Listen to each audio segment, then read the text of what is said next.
What's up guys, welcome back to the channel. Today in this video we'll be doing the following complex numbers in an Argand diagram.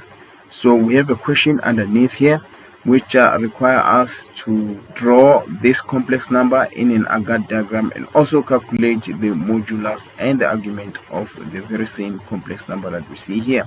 So before we start though, how about you pause this video, try to solve this problem, and let's see if your answers are going to be the same as the answer as we're going to get at the end of this video.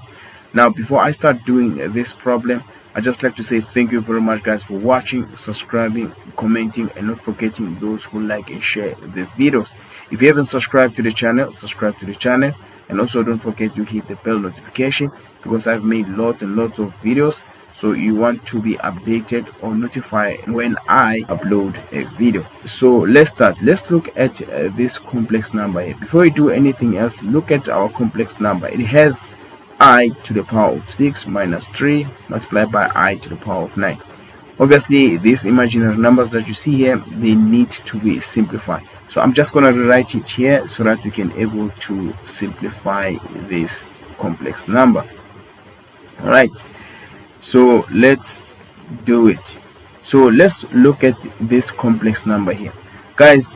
When you have the imaginary number, the first one here with the power of even number, you have to first write that imaginary number with the power of 2. Then outside you have to multiply by a number that will give you that 6 here. So it's so simple, just say 6 divided by 2, and then that number is going to be 3. So when you say 3 multiplied by 2, you're going to have this 6 here as a power. And then we go to the next one here, which is going to be 3. So this 3 we do nothing. So look at this imaginary number here.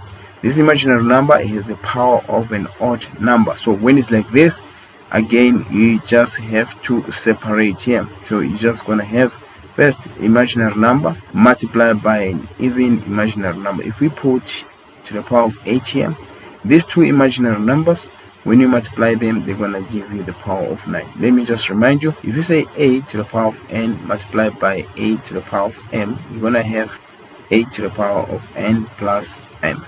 So this is one of the laws that we use in exponents guys. So this is what we're going to use on that second term here. So we continue there. So far this one we're just going to leave it like that. Just going to have I to the power of 2 and then to the power of 3 outside, and this one you have 3i, and then this one, since it's an even number, we can do just like this one.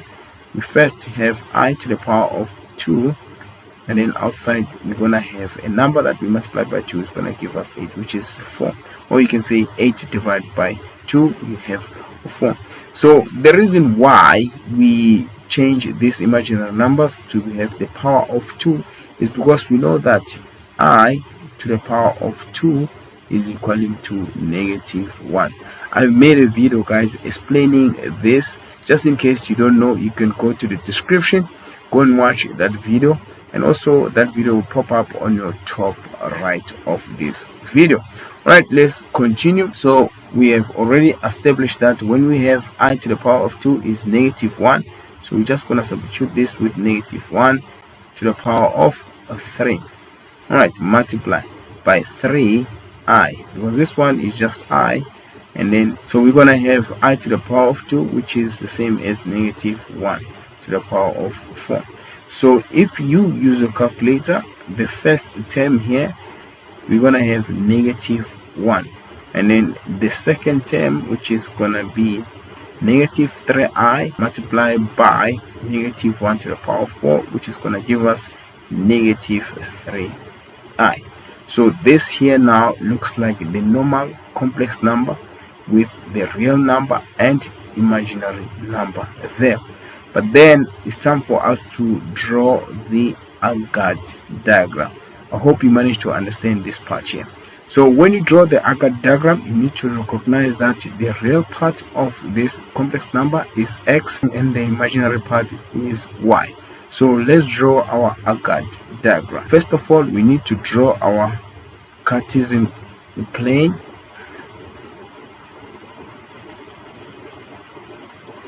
There we go.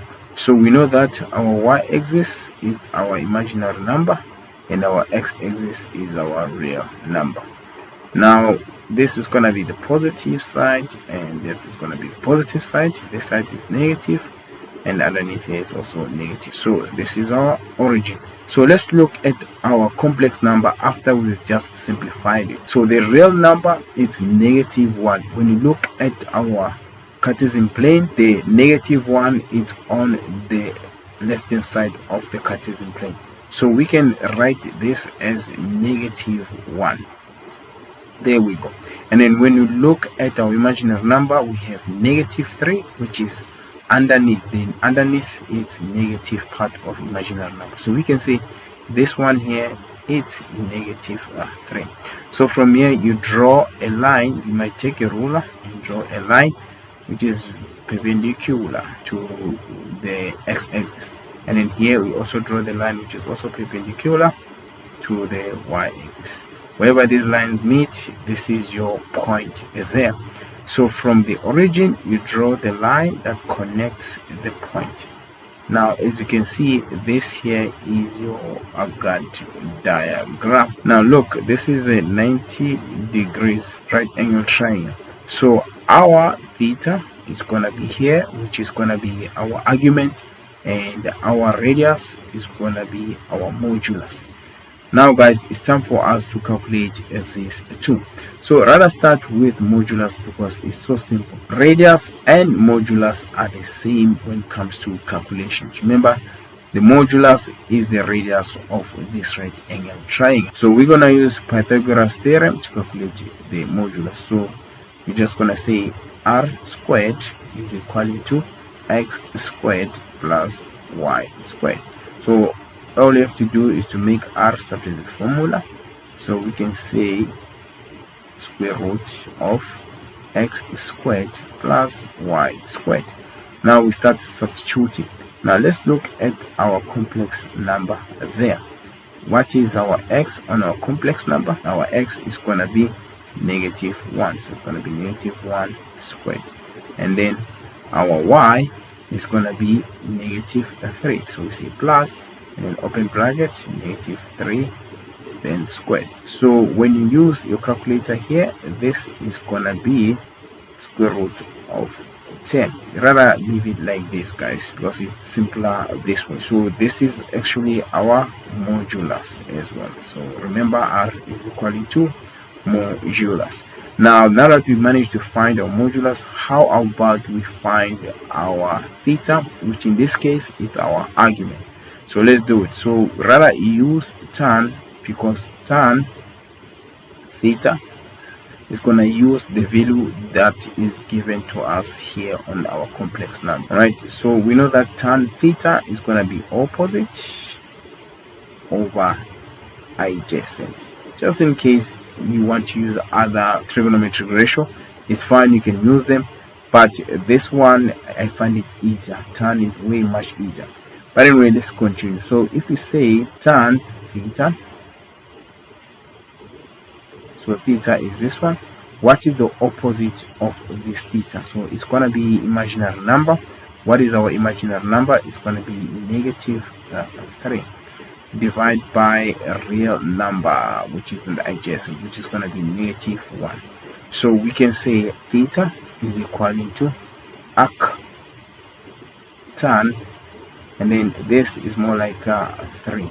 So what is our theta here? So our theta is going to be 71,565 degrees. Guys, this 71 is positive because this is our reference. We start here and we are moving like this. So we're still moving on the positive side. Is that our reference now is start from here. As you can see, it starts from here, and then this is where we are moving. So guys, if they ask you to find a positive argument, you look at the quadrant where this is happening. So this is happening on which quadrant? This is the third quadrant. How do we represent the third quadrant? It's going to be 180 plus theta. So this can be reference. So you can say 180 plus 71, 565 degrees. So the final answer here is gonna be 251,565 degrees. So guys, this is how you do these complex numbers, or how do you draw this Argand diagram of complex number that is given to us here. It was quite challenging, but not really, guys, because you needed to know how to simplify these imaginary numbers. Also, you needed to know that I squared is also the same as -1, and on top of that, you needed to know how to draw the Argand diagram and the complex number there. Right guys, if this video helped you to understand how to draw this Argand diagram, don't forget to like, share, and also if you haven't subscribed, subscribe to the channel. And if it so happened that you missed out some of the information, don't forget to start at the point where you didn't understand, or you can leave a comment as well. Thank you very much guys for watching. Until next time, at the end of this video there will be a playlist of all the videos where I solve the Argand diagram and plot them as well. Thank you guys. Till next time, cheers.